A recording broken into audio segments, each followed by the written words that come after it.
Täpselt 40 meetrit minu jalgadest allpool asub Eesti Nokia. Kõlab täiesti uskumatult, aga Eesti Nokia asub keset tuulist Jordaania kõrbe. Me tegeleme siin põlevkivi kaevandamise ja sellest elektri tootmisega. There is oil shale down there. Yes, sure. It is 40 meters deep. How thick? It is about 20 to 30 meters thick. Kuidas me teame, et siin all 40 meetri sügavusel on põlevkivi? Jordaanlased ütlesid. Me lihtsalt usume neid. Ja muidugi usume, aga me proovisime järele, puurisime ise puuraugud juurde ja siis saime teada, et on. Kui keeruline siia nüüd ühte elektrijaama püsti panna on? No ega ta ju lihtne ei ole, sest see on täiesti uue tööstusharu ülespaneks. Mis siin siis nii keeruline? No kõige põhilisem on, et kas põlevkivi on piisavalt hea kvaliteediga.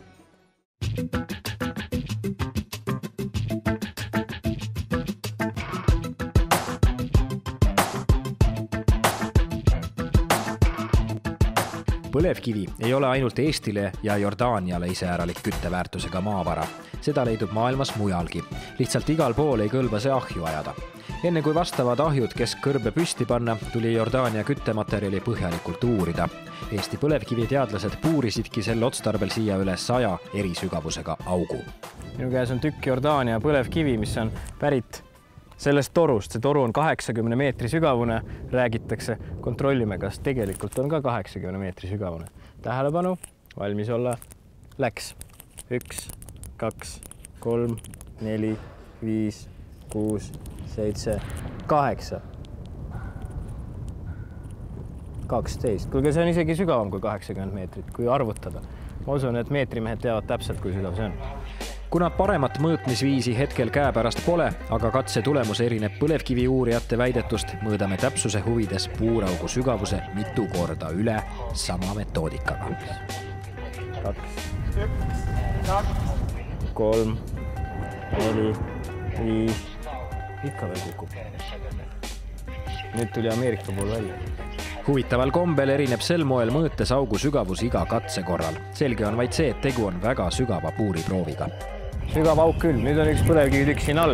Ülejäänud tükid, mis siit august pärit, on seal valgetes kotides. Koti peal on number 70. Mis see tähendab, et siin on 70 kilo põlevkivi? Oi ei, see tähendab, et see on 70 meetri sügavuselt maapinnalt. Põlevkivi algab kusagil 40 meetri pealt ja see on siis veel 35 meetrit sügavam ülemisest põlevkivi pinnast. Ja sealt jääb veel paarkümmend meetrit allapoole, kui põlevkivi põhi tuleb. Väino, meist seal 700 meetrit sinnapool on üks kõrbetorm. Lohistame seda kotti natuke. Ma vist ei lohista. Kui raske see on? Eks ta tonni kanti ei ole. See on poole meetri pealt võetud tollest jämedast puuraugust.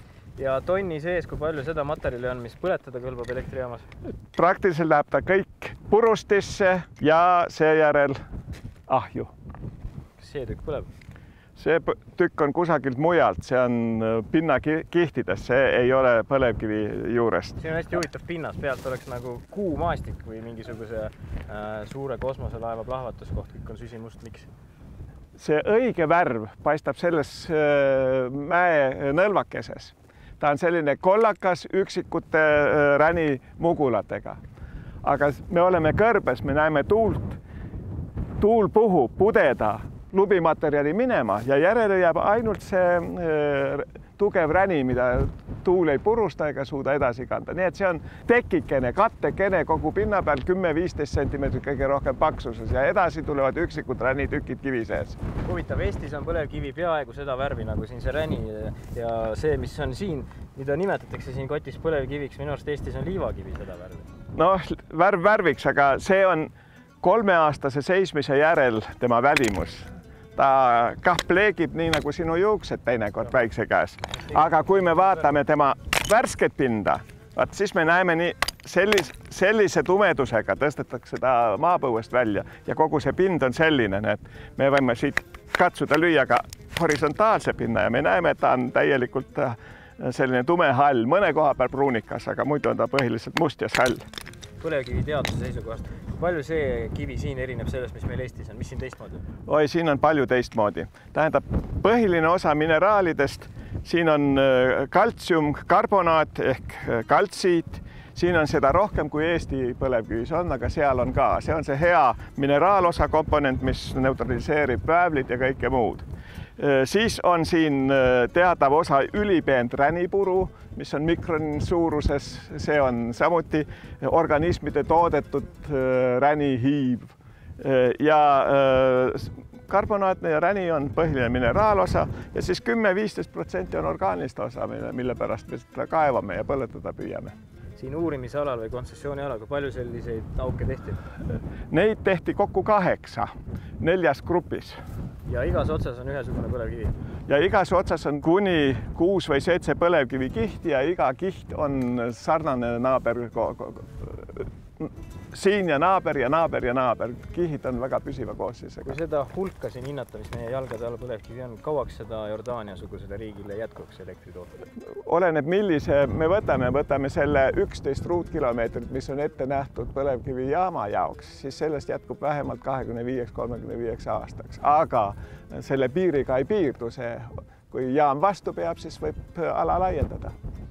Ja siin on selline lugu, et see põlevkivi sisaldab orgaanilist ainet, milles on küllaltki palju väävlit ja see väävel läheb produkti. Ta läheb tuhka õnneks elektrijaamas. See väävel ühineb selle karbonaatse komponendi kaltsiumoksiidiga ja ta neutraliseerib ära ja see on ohutu tegevus. Aga õli puhul on see natukene raskem, nõuab eraldi puhastamist väävlist, nii et siin on ka probleemid selles kivis sees. Peale eestlaste, kui palju siin platsil veel puuritakse ümber kaudu? No siin on palju platse, nõnda kontsessioone ja olen kuulnud nimesid 10 kanti. Mõnedel on suured alad, meil on keskmine ala, mõnedel on väiksemad alad, aga neid alasid jätkub Süüria piirist nii kaua Kaava laheni. Ja kui nüüd neid 10 erinevat seltskonda, kes siin tegutseb võrrelda, siis mis tasemel eestlased on oma põlevkivi teadusest? See konverents oli, mis meil praegu siin toimus, väga suur tunnustus Eesti tegijatele. Kui mitte minna detailidesse, siis põhimõtteliselt öeldi välja, et maailmas on praegu olemas 4 firmat, kellel on tehnoloogiline teadmus ja inimesed olemas, kes võiksid asuda uut põlevkivi tehas siin või teisal kusagil püsti panema. Neid on 4 ja 2 nendest maailma kollektiividest on Eestis, Eesti omad. Eesti Energia ja VKG omad. Kus ülejäänud 2 on? Ülejäänud on Fushun Hiinas ja Petrobras Lõuna-Ameerikas. Sellise asjade seisu üle tasub uhkust tunda, kuna oleme siia kõrbe tulnud katseid tegema, on aeg Jordaania põlevkivi tuleprooviks. Minuga on doktor Muafak ja ta ei ole mitte hambaarst, vaid põlevkivi doktor. So, doctor, tell me, what's the health of this stone?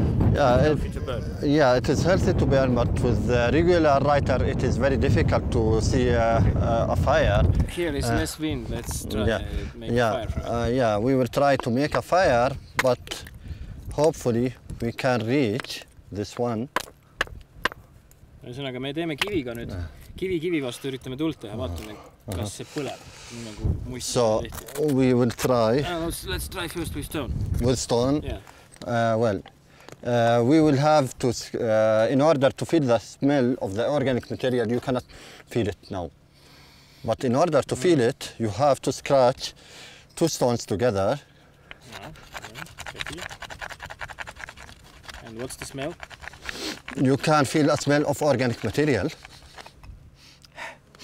No ma nüüd nuustan ja see lõhnab nagu oleks Muugast sõitnud kesklinna poole suur naftarong. Täpselt siuke lõhn, siis kui suured naftarongid liiguvad. It smells like oil. Like oil, yeah. Oil. So if we... Since it smells like oil, let's burn it. I have a lighter here. Yeah, let's burn it. So we have to hide it from the wind. It is a little bit windy. And now, will it burn? It does burn. Wow, tõesti põleb. Can you feel the smell? Sure.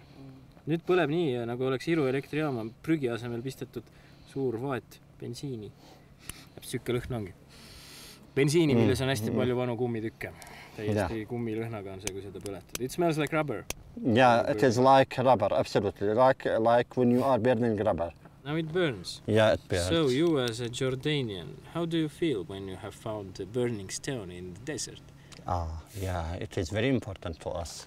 We can have our local fuel here in Jordan, which makes a better security of our power supply to the national grid.